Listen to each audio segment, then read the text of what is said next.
Hello, I am Julie Meyerowitz, and I am here with Sharon Sargeant, and we're going to be talking today about dynamic intelligence as opposed to static intelligence and why it's important when we're talking about autism, why that's so important for us to know. So Sharon Sargeant, can you please introduce yourself in broader terms than just your name? I'm Sharon Sargeant, formerly Barbara Carnett. I'm an RDI consultant, and I have a daughter who is 28 years old on the autistic spectrum, as well as two other children in their young adult lives now, rather than children. But yeah, that's me.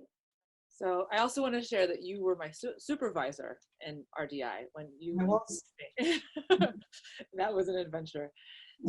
So, you were very patient with me and all my questions and answered them very clearly and very well.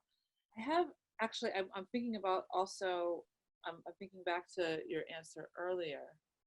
And of course, your definition is similar to my definition. My definition is probably very much based on the education that you provided to me. But you were saying like there was a promise that you had expected from ABA that you, after a certain amount of time, you felt wasn't coming true for you. And then there were certain things that you were doing through RDI that were coming together very quickly. So can you first you know, the fact that she couldn't make the progress that I'd read about, but there were so many children not making that same progress. Right. When she started at school, she needed someone to go into school with her, and basically she was very, very dependent,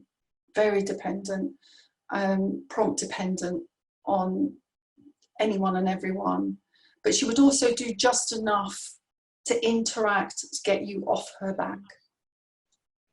And so there was a big part missing. I mean, we had a relationship of a sort, but it wasn't like the relationship I had with my other children. Right. So yeah, it was a bit of an eye-opener there. And then when we started doing RDI, when we first went on the parent training course, I was in Dr. Shealy's parent group, and she talked about how you could just do some changes in your communication style, and that would make a difference with your child. And she talked of a telephone conversation that she'd actually, well, it wasn't a telephone conversation she had, it was a meeting she had with a parent who had an adult on the spectrum. And they were just talking in making comments rather than asking loads of questions, which is the trap that so many of us with children with autism fall into, because you're not getting this feedback. So you start to go into, well, let me, pull it out. And not knowing that actually by trying to pull it out, we're pushing the child further away.